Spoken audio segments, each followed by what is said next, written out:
sa lahat na nakapanood ng banana series natin. At sana may mga nag-try, especially mga weekends, diba? Andun yung kumpleto yung family. Ang sarap na matry yun ng merienda para sa lahat.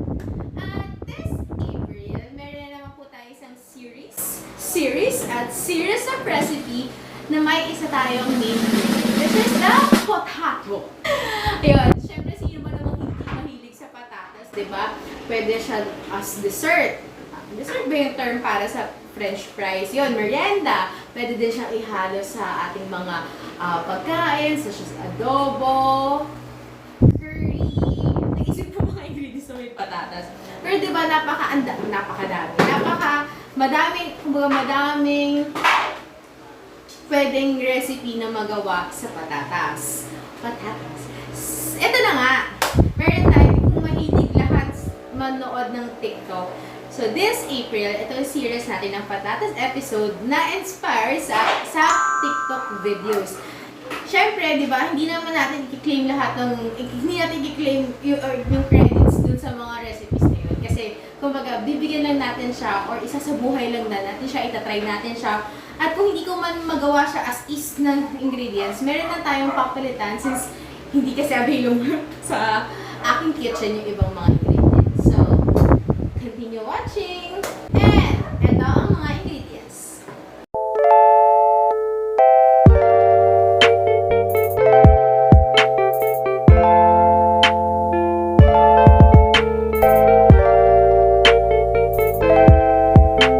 And yes, before anything else, ibuboil natin ang ating dalawang patatas with pinch of iodized salt hanggang sa lumambot na siya. So, try natin ng mga 8 minutes. 8 to 10 minutes siya para tingnan natin kung malambot na siya. So, balikan ko kayo guys! And I'm back! Ito na siya. Ito na yung ating binoiled na patatas for almost, 10 minutes. So, gagawin lang na, imamash natin siya para magawa na natin yung cheese potato pan. Ang galing kasi mas to guys. Tama nga lang na nakakat siya para mas mabilis natin siyang i-mash. So, i-mash ko lang siya habang mainit pa. Mas maganda kung may pang-mash kayo, kaso nga lang, kung wala, ito, pork lang din. So, sa mga topic dyan sa TikTok, hindi lang puro dance step ang matututunan nyo. Matututo din kayong mag-create or mag-try ng mga recipes. So, shout out sa, papakita ko sa, dito sa screen.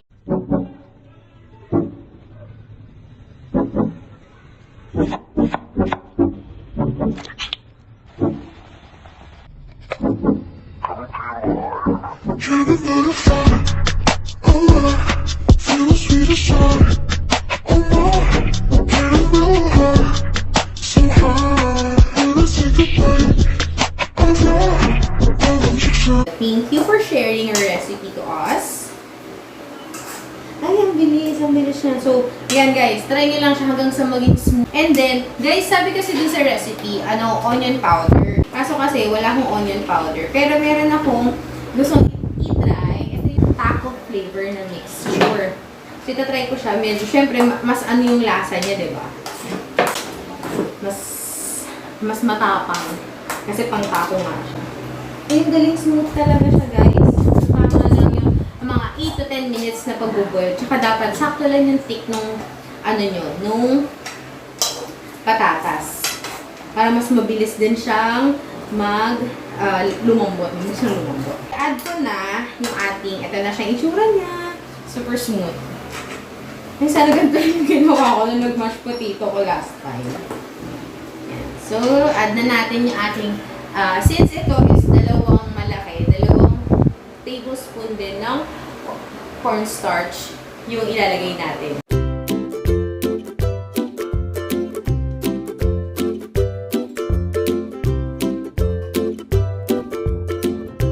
Since dumadami ng ating subscriber, nagpapasalamat ako sa sponsor ng t-shirt ko ngayon. Itong suot ko sa Tito's Lifestyle. Later, papakita ko yung design niya. So, baka napansin niya kasing wala na akong damit na sinusuot sa vlog. So, thank you po sa sponsor, Tito's Lifestyle. channel. You can also check their Facebook page. After na ma-mix yung cornstarch sa ating mashed potato, ilalagay na natin yung ating taco seasoning. So ito, hindi ko siya parang dinissolve sa water. Ito lang, ganito na yung gagawin natin. Pangpalit dun sa onion powder. Pero kung may onion powder kayo, hindi nyo gamitin.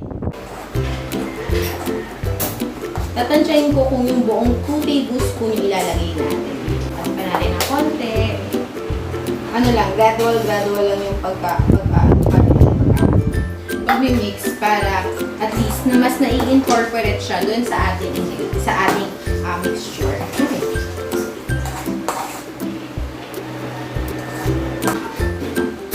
Start pa natin. Ayan.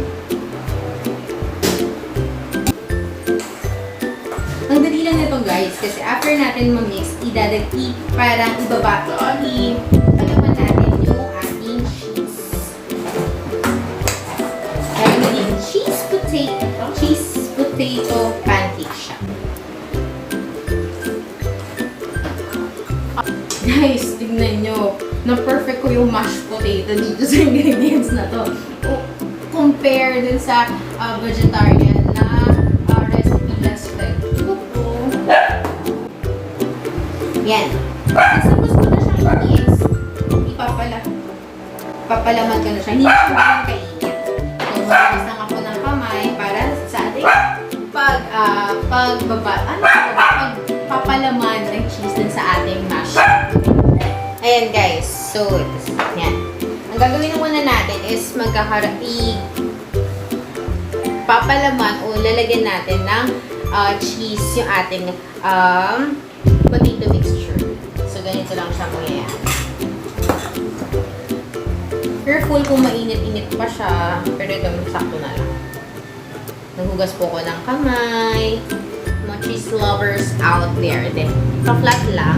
Then, itong gamit ng cheese, yung isang buo. Yan. Tapos, this one, gaganyan lang din. Ipa-flat, tapos, babalo.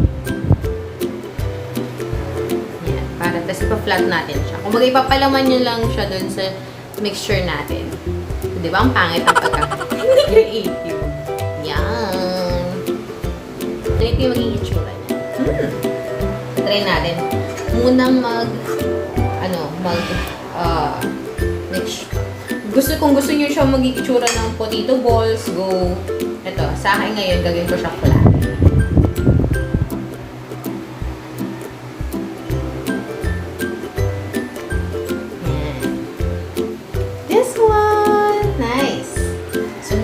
Pantay-pantay. Yun. Yung tignan natin kung gaano kadami yung magagawa natin. Kung sobrang love niyo yung cheese, guys, add some more cheese.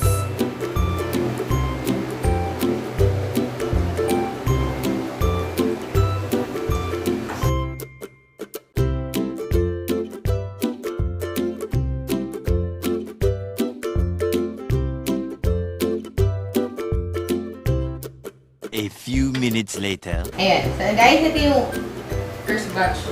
Sorry, wala talaga akong art sa katawan. So, galing ang perfect circle. Ayan. So ito, i-deep-fry natin siya until maging golden brown yung kanyang itsura. So, dito na natin. Pati ba napaka-artistic? Ang galing, girl.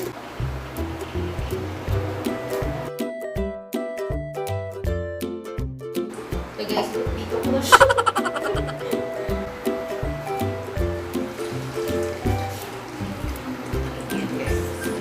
Let's do some frying over our mashed potato.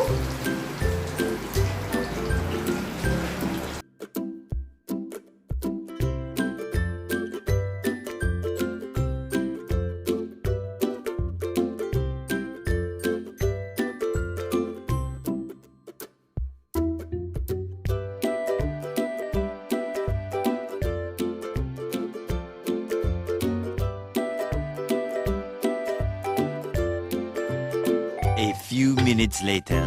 Ayan guys, medyo failed yung una nating fry. Pero ito, nice ko yung pagkakamold niya. Then, ito ko sa isang pan magpa-fry. So, sana successful siya kasi nasunog yung kanina.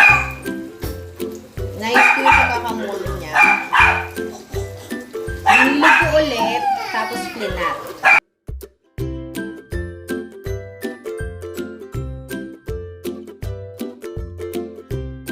Nangyari kanina, nasunog. Ayan. Ano na ito ha? Low fire lang.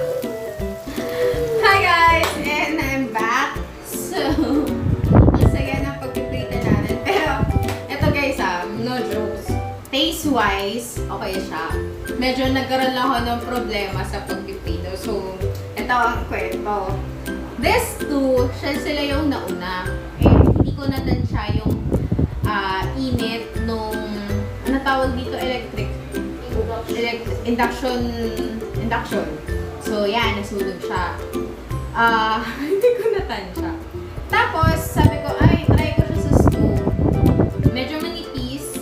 Ayan, okay naman siya. Kaso, na-fry siya at parang yung cheese nag-melt. So, medyo epic. Then, ito yung pangatlong try. Medyo makapal na yung parang ating mixture. Tapos, sakto din ng fire, mid-fire lang din. Ay, parang sakto medium. Ito siya. Medyo makapal pa ng konti. Yan, ito siya. 3 beses. Hindi ko perfect yung frying, pero taste-wise, masarap siya. Tikman natin yung isa. Tikman ko muna ito. Ito kasi nasunog lang yung itong ibabaw. Hindi ko kasi natansya, pero okay siya. Na-mix ko na yung cheese nito. Guys, masarap siya kasi nalasa yung taco mixture ng macaroni. Mas yun yung nagbigay ng flavor dun sa ating cheesy potato pancake. Epic lang talaga yung pag-fry. Doon lang nagka-problema. Pero, masarap na. Masarap na pang merienda. With noise na. Ito siya. Sorry. Pasensya na. Medyo epic fail talaga yung pag-fry. Pero, taste-wise, okay siya. Delicious. Yeah. And yes, muli, thank you po sa Tito's Lifestyle for this shirt. May sponsor na po ako. You can also like their page, Tito's Lifestyle. Dito, ilalagay namin sa aming screen yung kanilang page, Facebook page. Yes! Try nyo na cheese potato pancake. I-check din, ilalagay rin namin yung account kung saan namin nakita yung recipe nito. Ay, for sure talaga, mas masarap talaga titignan niya. Pero ito kasi medyo failed yung pagpa-fry. Pero masarap siya. Must try. Muli, maraming salamat po sa panonood. Always do good to other people. Muli, thank you sa Tito's Lifestyle for this shirt, tsaka sa, sa editor ko. Kami dalawa yung binigyan ng t-shirt. Thank you. Shout out sa lahat ng mga nag-subscribe sa aming YouTube channel. Maraming salamat. God bless everyone. Nakakakilig. Ayan, try nyo na tong cheese potato pancake na hindi nyo susunugin yung pancake. Muli, salamat sa panonood. God bless everyone. Bye!